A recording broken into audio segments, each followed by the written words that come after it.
What's going on, guys? Welcome to the Essential Scares podcast, the only show that dares to ask the question, is it essential? I am your host, Corbin, and with me, as always, is Bobby. Hello, it's me, Bobby, your friend Bobby, your good friend Bobby.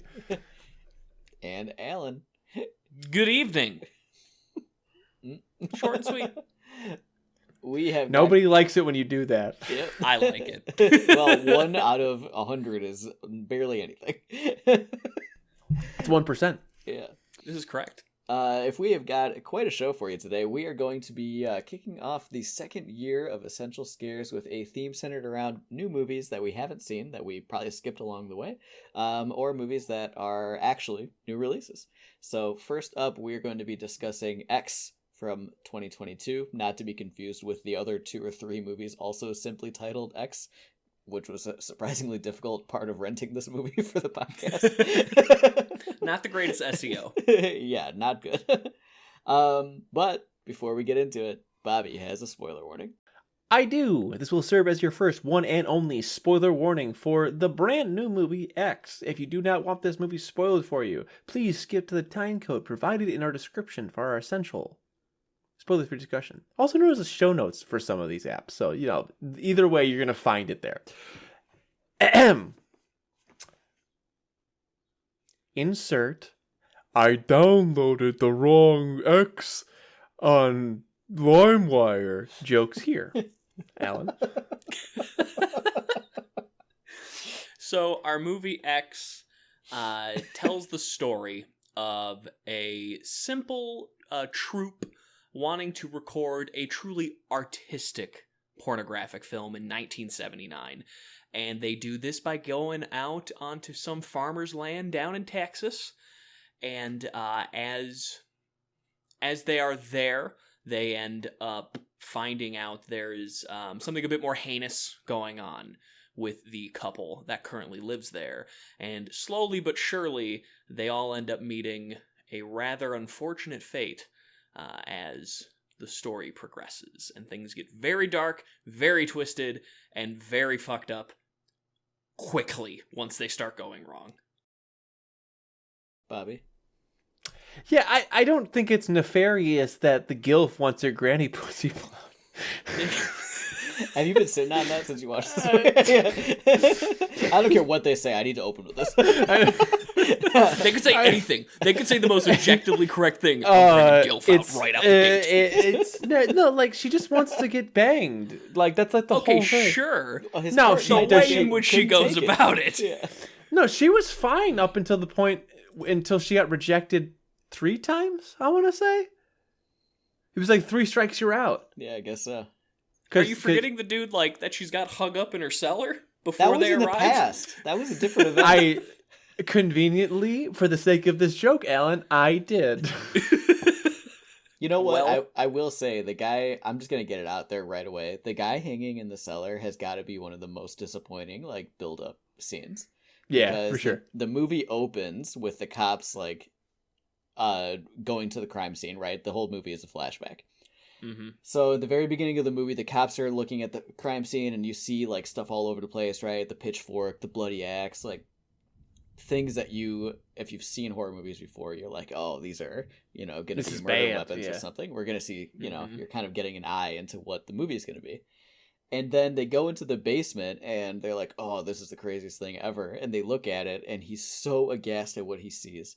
And then the movie flashes back. And then when we finally get to that scene in like the movie's time frame, it just happens. Like, there's no aplomb that's put on it. You barely, like, and it's not even that shocking in comparison to the things you've already seen at that point. So that was disappointing for me immediately. I think that scene could have just... There's so much more you could have done to try and do something like that in a horror. Like, because the guy was basically just hanging there dead. It didn't even... I mean, he was, like, beaten and bloodied, but, his dick was out. Well, but I was actually about to get to that. For a cop to, but, like... But my point, in the 70s or 60s or 70s? Yeah. 79. In the early... Yeah. But if you want to make that scene, like, actually scary and terrifying, like, How about one, like, make the dude be more mutilated? You talk about his dick, have his dick cut off. Like, if you want to actually have a guy go, that's terrifying, see a dickless man in front of you, that's one way for anyone with a penis to be like, I'm not big on this whole situation here. It's missed opportunity there. Like, maybe it's just a ruse to get you to look, because you did look to see if it was mutilated, right? Yeah. Oh Absolutely. yeah, of course you did. Of course you did. Who doesn't? I'm sorry. Here's the thing, right? Here's the thing. If they're going to show crotch nudity, you're always going to look. Whether it's PV or anything in between, right? Like you're gonna be like, is that a bush? Like, you know what I mean? Like, you're what's going on down there? Yeah. So you're gonna look, right? And I'll say this, right?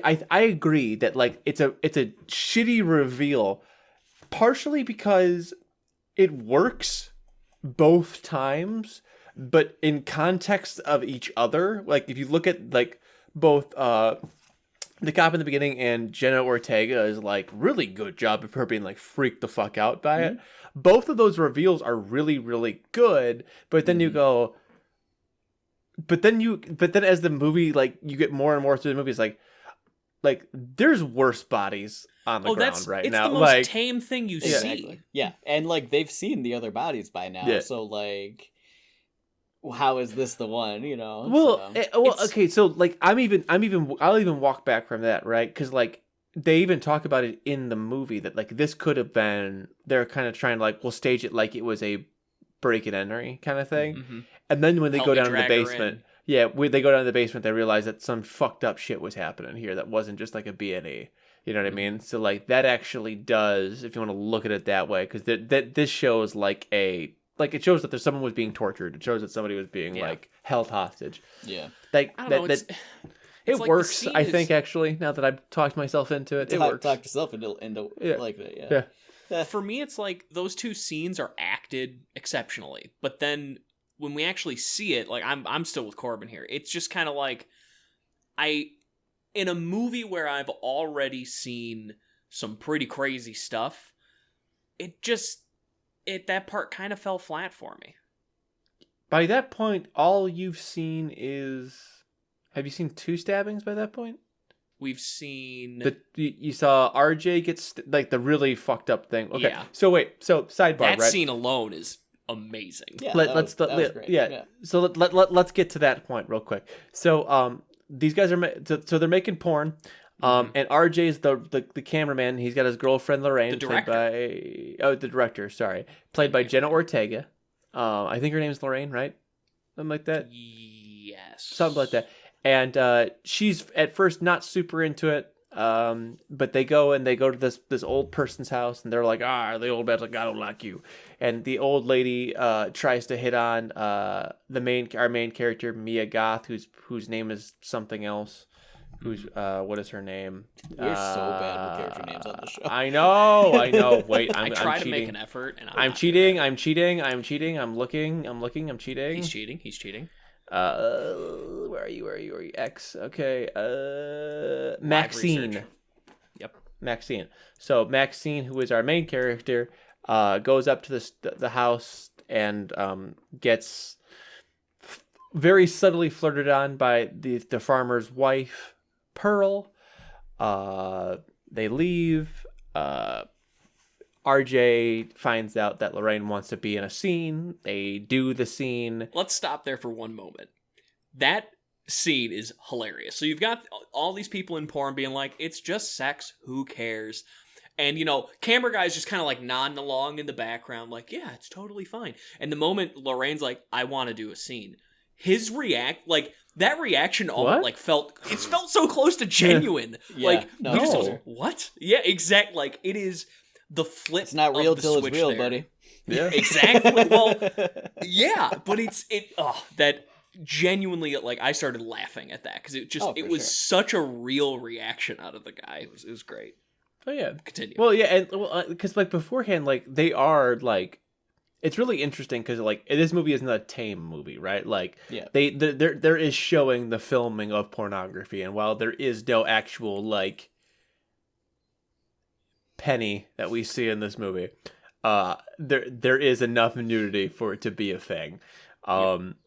And like, and enough around it. So and like, they kind of, one of the best bits I think is they kind of show some of the like how the sausage is made a little bit in that way, but you know, I don't know enough about pornography one way or the other. I don't know that much about I know, anyway. I know enough about documentary films. But not enough about, you know. It's a self-report by Bobby. Whatever. Listen, whatever. But anyway, there's a certain level of like that's really interesting, and then like basically RJ gets pissed off because he gets basically coaxed by everybody else in the room being like, yeah, you said it was fine, so let her do it. Yep. So she does it. And it's not okay with him. So he tries to leave, and Pearl, the old farmer's wife, basically stands in the way, and he's like, oh, go find your husband. Then she tries to like basically throws herself on him. He does not take it, and then she just stabs the ever god-loving shit out of his neck. Yep. Mm-hmm. And actually, what I will say is that scene surprised me. Only because I wasn't expecting her to hit on him first.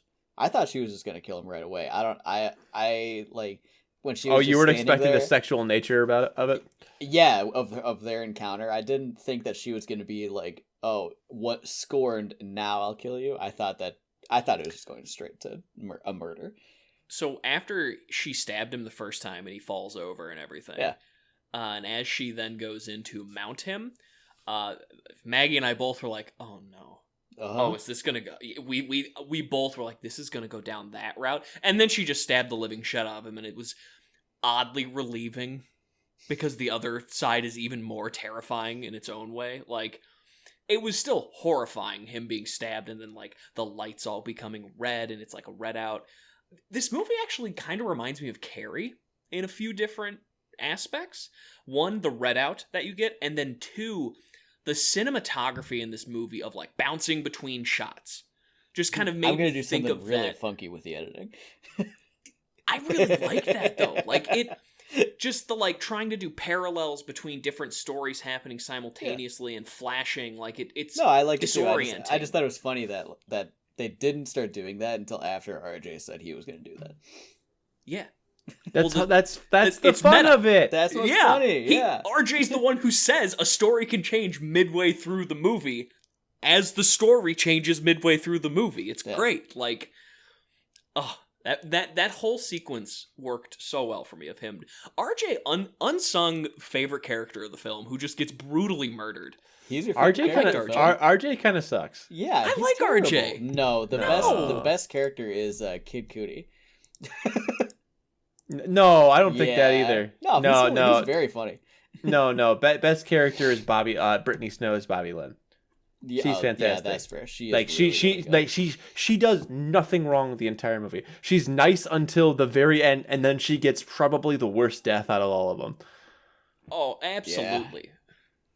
Like I guess what is Kid Cudi's name? Jackson. He's also those two guys. They're just good people. Like, they're just nice people. Yeah, they are like the only ones that didn't antagonize anybody, and they still it kind of speaks to the idea, right, of like, because they're like, it's like the late 70s. So right, they're in a casual polyamorous interracial couple, because they're kind of paired up, right? Yeah. And like, so they're the most free love, and this movie is very much about human sexuality, right? And so like they're almost seen in a weird way as like the sacrificial lambs of like, you guys are good people, you didn't do anything wrong, but you didn't do what was acceptable, so therefore you get the axe. Mm-hmm. Because you didn't fit whatever the old people wanted you to be. Right. Something else that I really keyed into cinematography in this film for most of it. Which is important because it's not something that Alan points out very often. No. I don't. But it almost it just never. Yeah. I couldn't stop noticing things I really liked that they were doing. And so when the movie starts, makes you think it's in 4:3. The reason that's really cool is it's 1979 when this movie comes out. So every time they're filming the porn, it's in 4:3. Like, it's that kind of, like, playing with it, and then as the scene opens, you see, oh, it's widescreen. I love that first shot. Yeah. It works really well.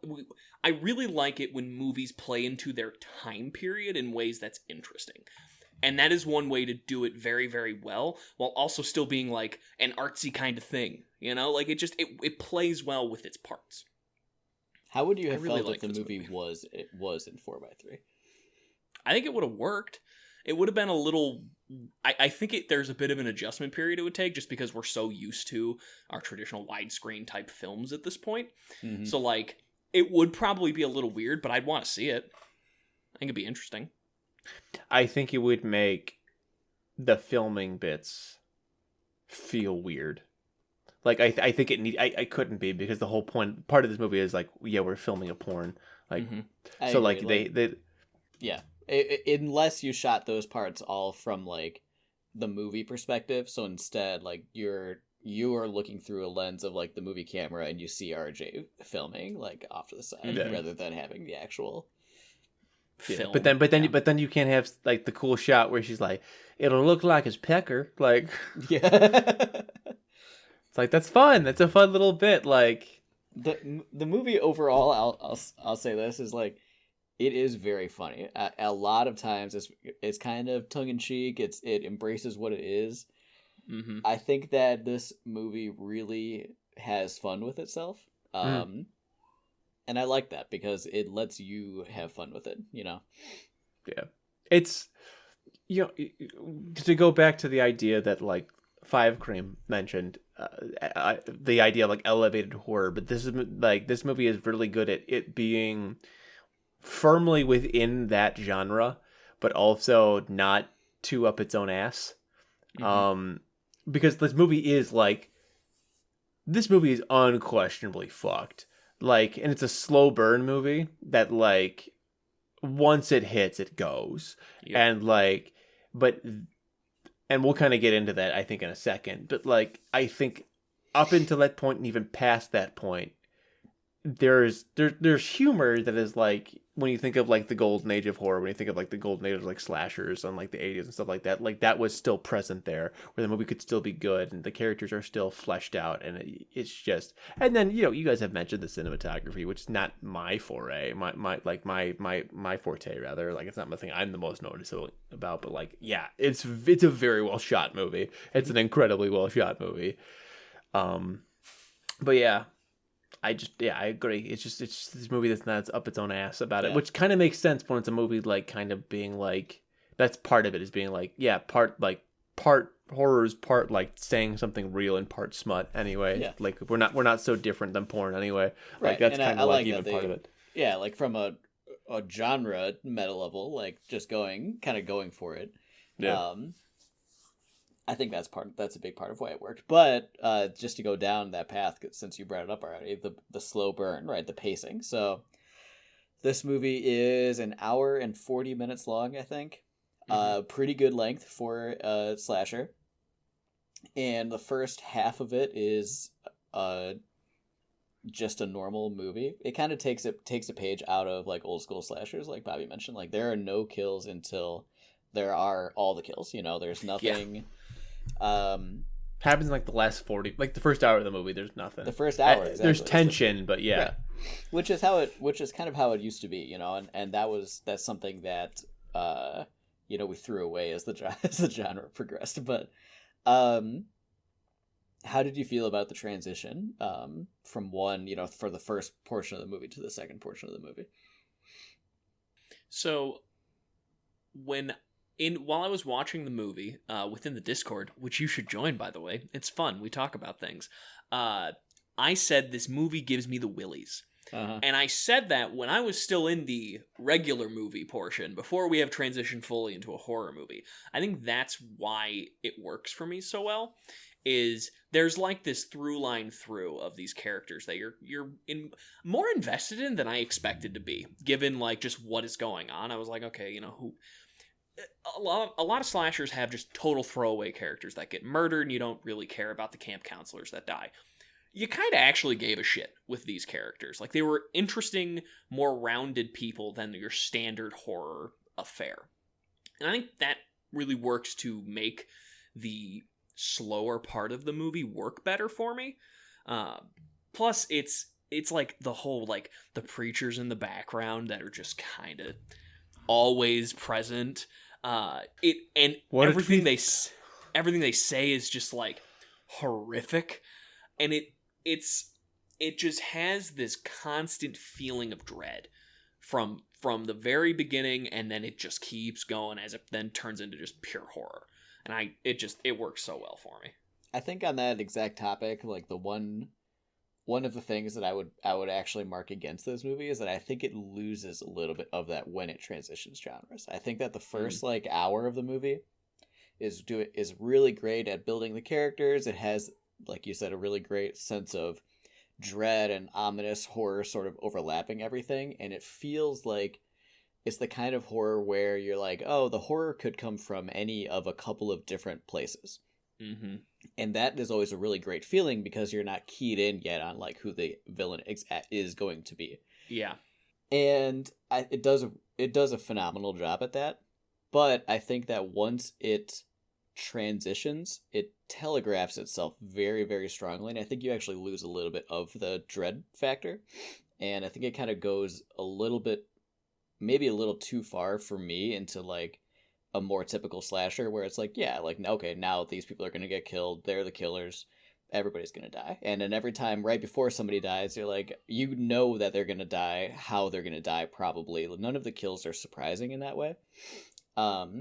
Except probably for Jenna Ortega, I think was the only one that got me. Bobby disagrees for sure. No, I think, we'll get to me in a second because but you finish your point first. Like, yeah, I mean that's basically the point. You know, I just think that like, I think that the vibe change like it lost me a little bit at that point for me. I don't buy that you knew when or how the kills were coming. I don't buy that. Okay. The guy who gets his eyes poked, that's super obvious that he's going to get poked through the eyes. The guy who's wandering in the forest with Mr. Shotgun, he's obviously going to get killed by that guy. They telegraphed the crocodile kill like 3 times, so by the time somebody was on the dock and everybody was dying, somebody had to be. I don't know, man. No, because the thing about it is like, even if there's like they're like paint pointing out to it, everything always happens so suddenly that you're just like, oh fuck! Like I didn't feel that way at all. Yeah. It got me every time where I was like, oh shit, it's gonna happen. Oh shit, it's gonna happen. And I was like halfway to like the way that it was for me, and maybe this is why it worked. I was like halfway to the point where I was ready for the tension to be released, and then they did it anyway. So then I just bubbled over really fast. He was like, oh, fuck. Like, it was just like, Jesus Christ. And, like, especially Jenna Ortega, right? Because you're that like, one did get me. I didn't think. You're just like, fucking goddamn. Like. So when you're talking with Jenna Ortega's scene, are you talking when she gets her hand bashed or when she actually when she gets shot in the face? Gets shot in the face, yeah. So her hitting her hand bashed actually, I think, was more, like, effective for me. And I say that because, like, because it's she's like, okay.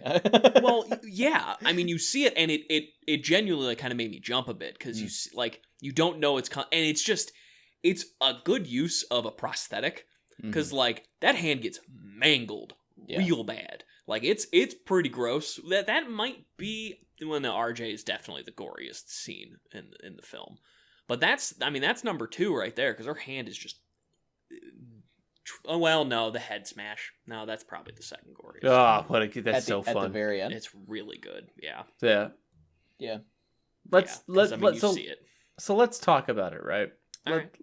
Shall we get so like really quickly, let me like I really like the transition personally because like it just like this movie is I think why I like it a lot is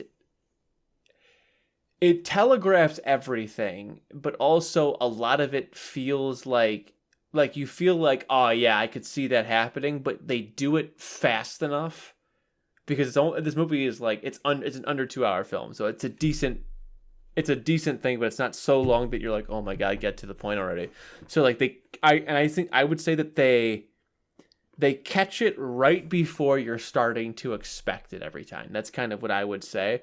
And then once the killing starts to happen, they ramp that up to 11. Even though you're like, okay, so this is probably what's going to happen. It still goes like, Jesus, what the like that was fast. Like, oh my god, like, and even with RJ, where she's stabbing him over and over again, it's just like this is just really happening fast. Like I am out of my depth here, right? And then and then all of a sudden, like, the old people are having sex on top of the bed, and you're just like, what the fuck? Where how do we get here? What the fuck is happening? Like, it's just that. And so, like, by the time it hits that turn, it's just like, you're just like, jeez, like, are we all watching the same movie? Like... So it's funny you say that. I was thinking that I wish I would have seen this in a theater with other people, because I think this would be an interesting movie to experience around other people, because inherently it's like basically a Skinamax movie. So it's a little like, it has that like honestly probably awkward feeling of just being like, this is a little weird to be looking at this. I'm porting out with my friends right now. It would be a little strange, but at the same time, I think that uncomfortability, I think that feeling of being uncomfortable around other people in a movie that's already making you feel uncomfortable would just like compound those effects so effectively. So I kind of wish I would have seen this in theaters, because I think that would have been a very weird feeling. It was weird for me. It was weird just watching it as it was, like, because like there's like an unbridled sexuality in this movie that like it exists in other horror movies, but like there's a I can't explain what the difference is between like a sex scene that's like in a horror movie versus like something that's like meant to be imitating porn. Like that's a very different thing. I think it's cool, like it works really well, but there's a certain level of uncomfortability because you're kind of like, oh, but also this is a horror movie. Like this is not good. What's gonna happen? They're breaking the rules. Yeah, like, so like it almost adds to the unease of it, because you like at one point you're like, they're just like, it's like, oh, hot mama, but at other times like, someone's gonna die soon. Like, oh god, like. So I've got a question for you guys. Yeah. What part of this movie made you feel the most uncomfortable? The part when the granny sneaks into bed with Mia Goth. I mean, I think you'd be hard pressed to pick any other scene.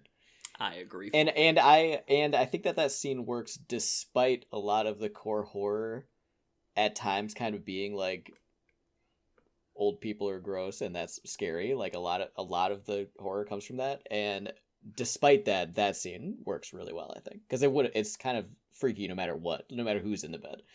Well, so. I think it's because the sexual implications that are there are just like extra horrifying within that whole Like, it's not just old people are weird and gross, it's old people are weird and gross and horny too, and that's just a lot of information to deal with. Well, and that's like good, like the first scene with Mia Goth, or Maxine and Pearl, because it's Mia Goth and Mia Goth.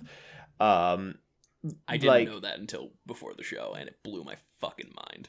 But where like the fact that that Maxine, who is no stranger to sexuality, is so missing. She's so desexualized Pearl that like she's just missing that like very clear advances that like you can see, like, because she's like whatever, and it's just like no, she's trying to like say, hey, like let's go do let's you like old ladies, like.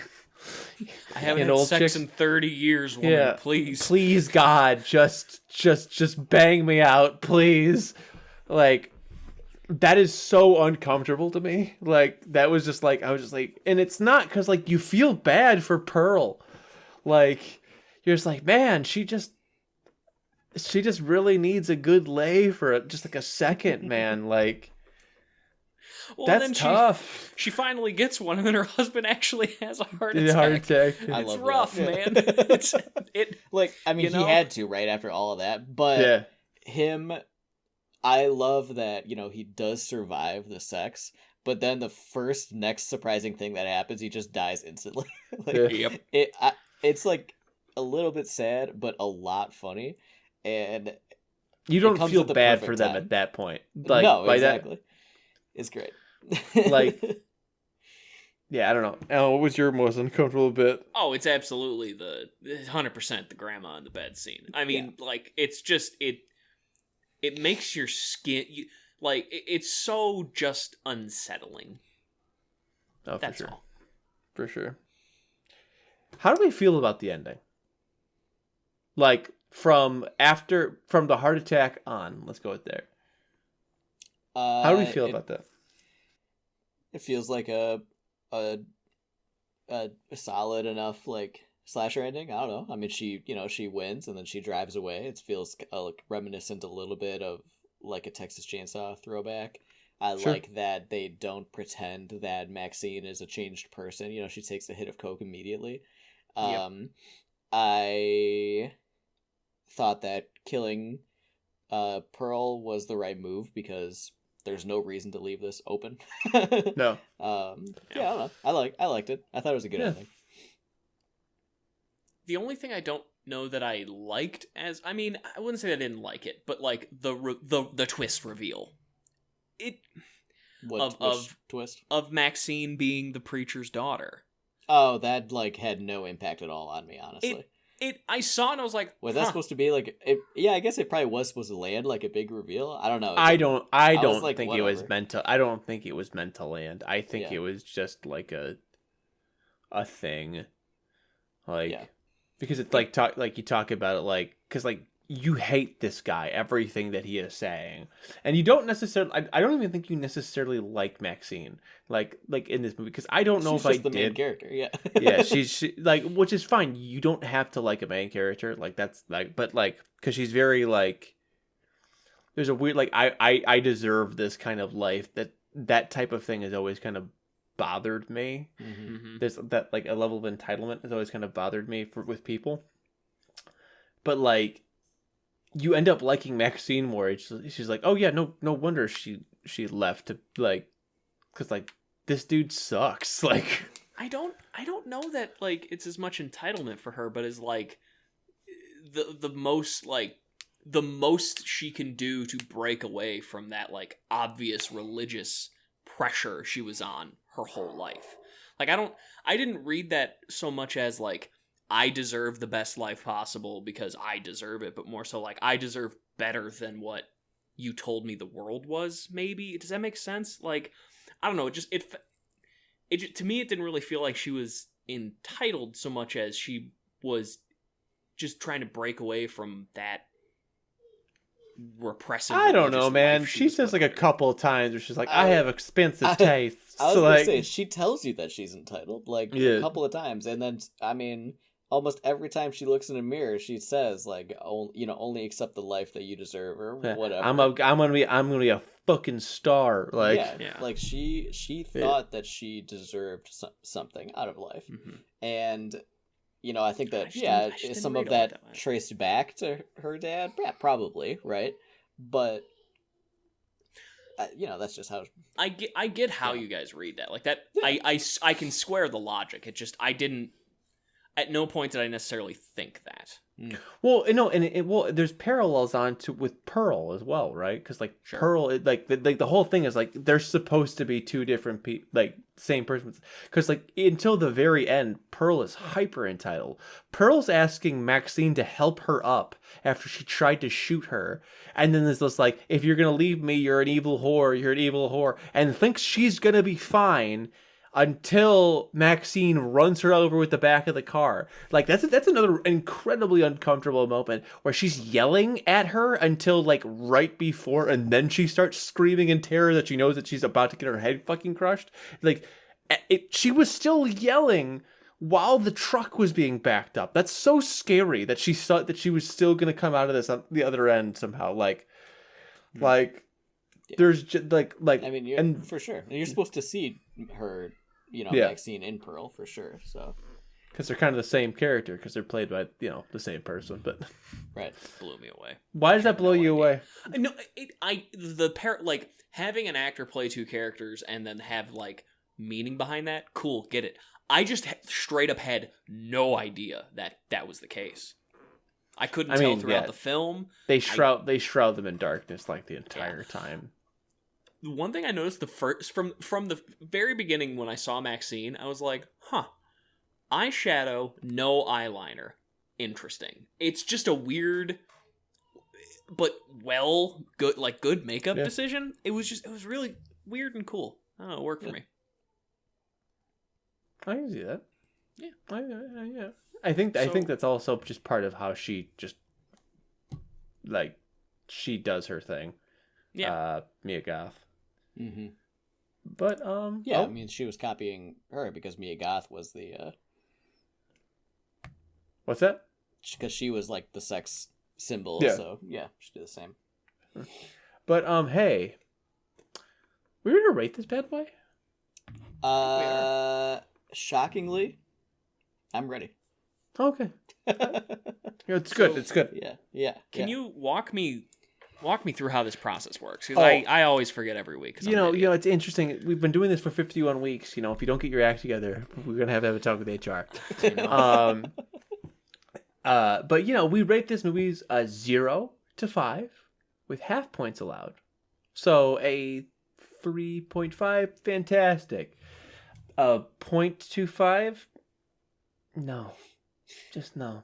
Don't do it. I don't like it. I don't like that here. I guess because I'm saying it, I will say, because we haven't done it in a while, Alan, you go first. Ooh. I don't have much to complain about within this film, realistically. I thoroughly enjoyed this movie. This is, I think, one of the first times a movie made me very clearly pay attention to cinematography in a way that I hadn't in previous horror films or other films in general. And I just really, it's a beautifully shot movie. Like, if you're a cinematography buff, watch this movie. It's really good. And on top of that, the only thing that I complained about in this entire past however long we've been going is the reveal of the dead guy being hung up. That's like one of the only things that didn't work for me. And I do think that's a pretty big missed opportunity because you already have a movie that's hyper about sex and sexuality. And you have a man in a vulnerable position, but you don't capitalize on it. And that to me is just a very strange decision. It's one that, like, I don't want to take the half point off, but I feel like I have to because it's such a good opportunity wasted. So I'm at a 4.5 out of 5. Oh, wow. You're gonna give it a 5. Wow. Okay. I loved this film. It just worked for me on basically everything I want out of like a modern horror movie. It's a slow burn. It's just I like it when a movie makes me feel uncomfortable in my own body. And this movie does that throughout the film. And that feeling is what I strive for in horror. And this just gives it gives it to you. Hard and fast. I had to. This has been essential. Get it? Because sex. Because it's a sex movie. Yeah. I'll go next because why not? Sure. I also really like this movie. And I'm just gonna say I came into this at a 4.5, and I don't think my mind's changed. I do think it's a 4.5 out of 5. I was waffling between a 4 and a 4.5, but I'm just gonna give it the 4.5. I like it. I thought it was really, really good. I don't think it's a perfect film by any stretch of the imaginations, but I think it's very much in that same vein of good that like a lot of A24 horror is, where it's just like, it's weird, it's outside the box, there's a certain level of just interest to it, and you like the characters, which makes you like, it keeps you wanting to watch. So like, I liked it. It made me super uncomfortable. It made me filled with like weird mixed emotions. It blurs violence and sexuality in a way that like is like in a way that I think slashers tried to do but were never successful, but this movie can do in a unique way where you're just like, man, those are some cute ladies, but I am super uncomfortable right now, like, which I think is really cool actually. So yeah, 4.5 out of 5.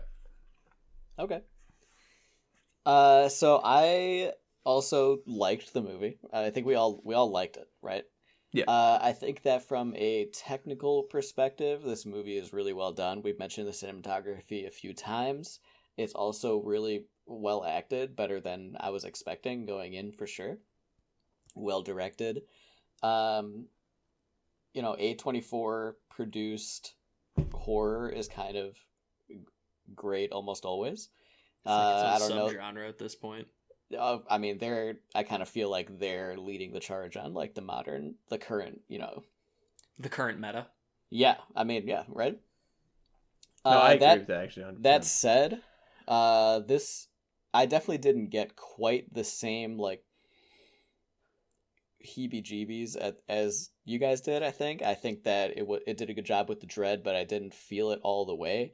I enjoyed the first hour, but the second, like the last 40 minutes of the movie, didn't quite do it for me. I think it's good, and I wouldn't say to stay away from it, but I don't think it's great. I would give it a 3.5. That's fair. Yeah. Did you come in at a 3.5, or did you go up or down? I came in at a 3, so. Yeah. From our very minute discussions before the show, I was like, I think Corbin. I was thinking like this. He might drop a 3 bomb on us. Yeah, out of I nowhere. did have Bobby and I are gonna love it. I just kind of I didn't know if I wanted to get because Corbin's criticisms are valid. Like Sure. It almost dropped to a 4, but like I think there's I don't something to like kind of ignoring that though and just going like, but I just really loved it. Like, yeah, I've had several scores like that. I think we all have, right? Yeah. I had one last week. But but anyway, the other thing we do on the show is discuss whether or not a movie is essential to the horror genre as a whole. Now, this section of the show is spoiler free, so even if you didn't watch the movie, that's totally fine. We will not spoil anything for you. If you skipped ahead, Alan and Bobby both gave this a 4.5 out of 5, and I gave this a 3.5 out of 5. All pretty respectable scores, all well above the average. Kicking it off here, Bobby, why don't you go first? You rarely go first on this portion. no, that's totally fair. I try to hide it. I know.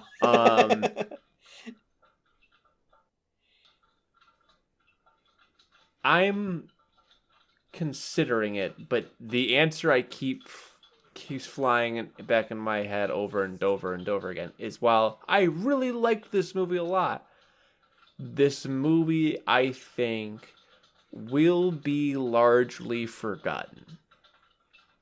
Like it's one of those movies that like it'll show up on lists from time to time. It's like the movie that X is a movie that you didn't see that you probably should, which is fair, but like that's not an essential movie, right? That's not for me. So like I just look at it and it's like it's already nobody's talking about X anymore even now, right? People talked about other A24 movies, right? Or in other modern horror movies, like for a longer period of time. People are still talking about Hereditary or Midsommar or The Lighthouse. Like those are movies that are like, I guess spoiler alert, probably more closer to that side of it. X is kind of like, it was a movie that I was like, oh, this looks cool as hell. And then it came and went, and then I watched it really recently. I was like, yeah, it was cool as hell, but it's not. It's just, I think no. The answer is no. It's not essential. It's not going to be essential. You should watch it still.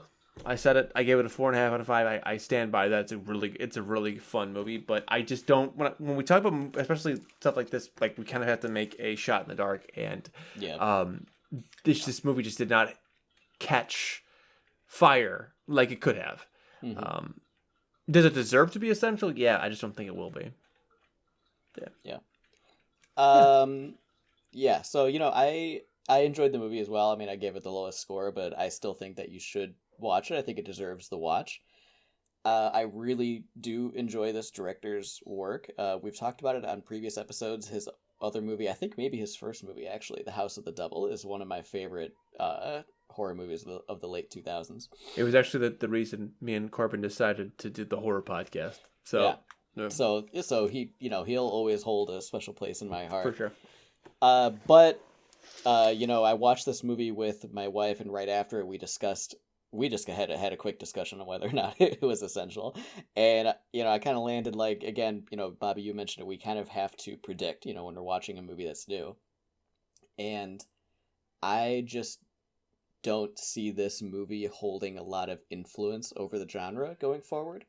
I think that it deserves the watch, and I think that would it show up on a list of like top 10, horror movies of 2022, and maybe where it's early in the year still, but I don't think that it's gonna have a hold on the genre, and I think that this director has other movies he's already done and will do that will be essential, or that are, and I don't think that this one is one. I'll gladly watch the prequel when it comes out later this year, though. Yeah, I'll watch Pearl. Yeah. Yeah. There's a is that a thing? Yeah, they filmed it at the same time. It's set in 1918. Really? It's about Pearl. Yeah. Okay, I'll absolutely 100% gonna watch that. This movie is like a really good example of a slow burn horror film that transitions to horror, at least in my opinion. However, just because one is a good example does not essential make.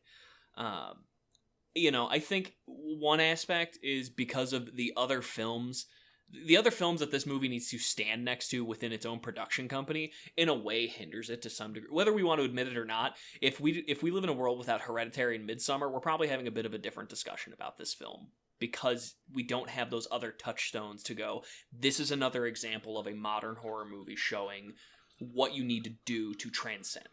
But this movie obviously sits on their shoulders. Mm-hmm. Yeah, I get what you're saying, but I still think it at the same time that it's being brought up by those, I think those bring it back down to earth to some degree too, because it's like it's like if you've got a family, all right, and you got 3 kids, and 2 of your kids are great at everything, and your third kid is only great at like 2 things. They're still really good at those 2 things, but they're not standing up to their siblings. And that's kind of what this movie feels like to me. It doesn't necessarily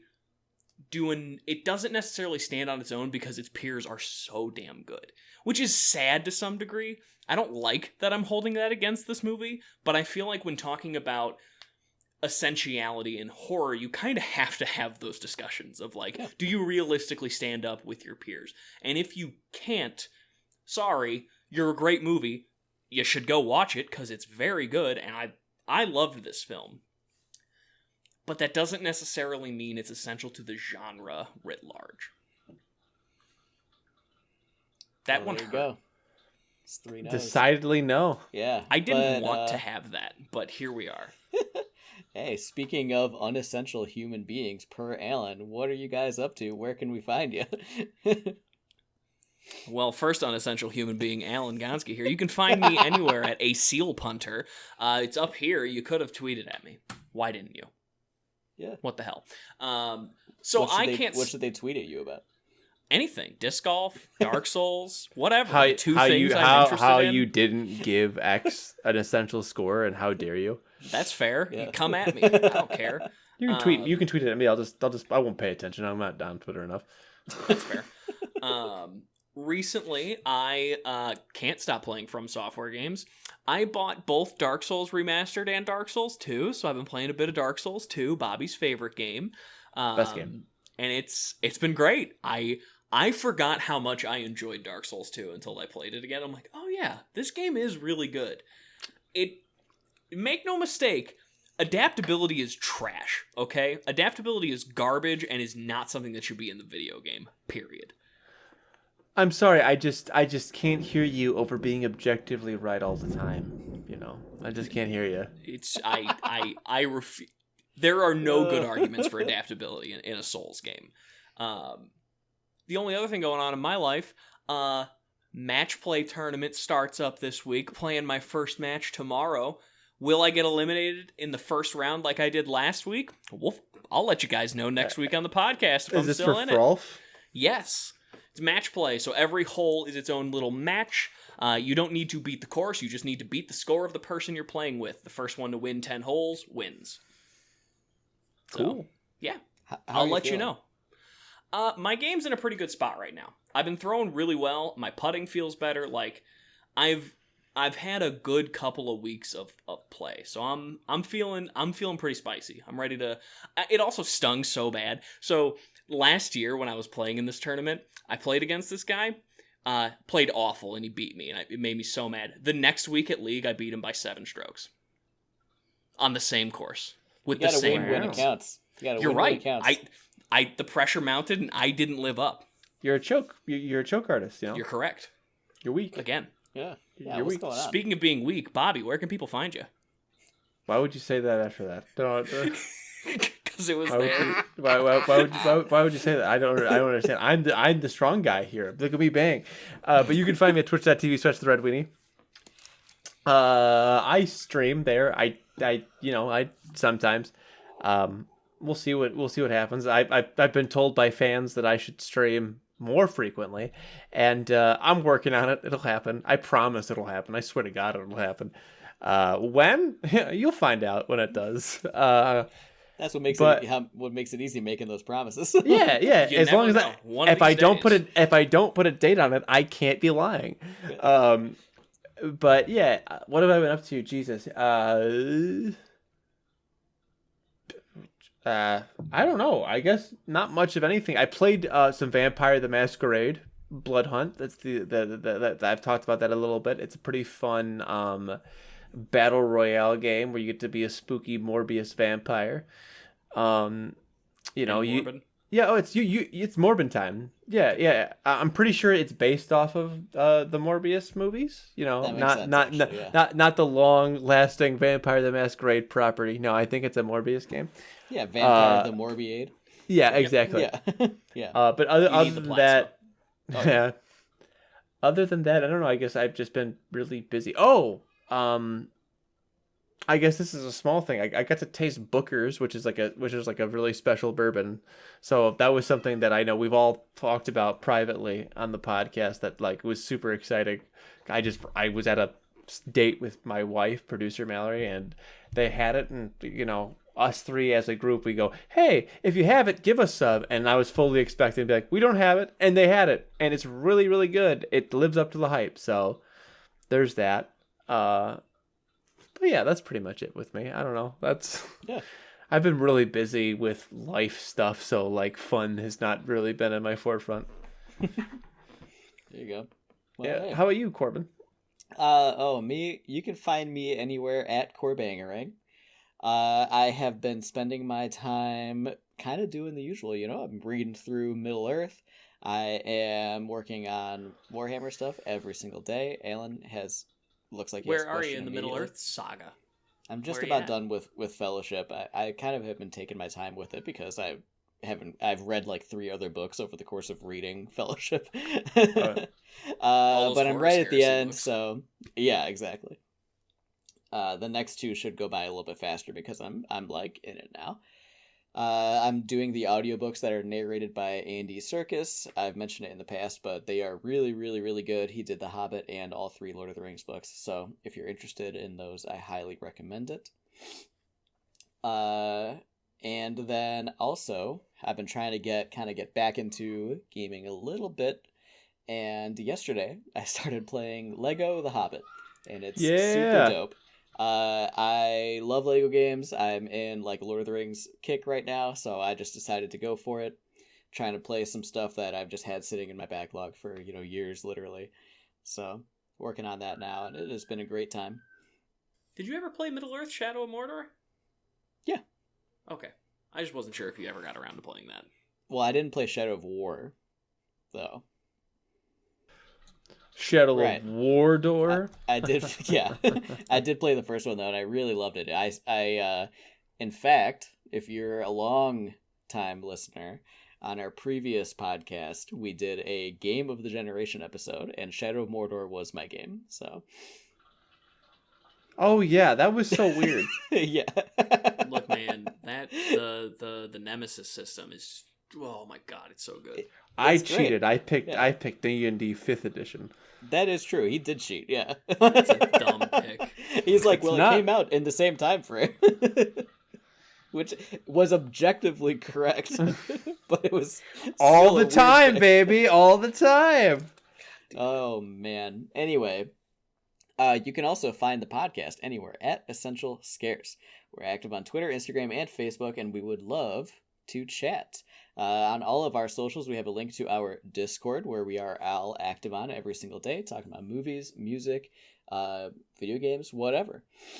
But that's it for the week. Thank you to everybody for listening and for watching. We really appreciate the support.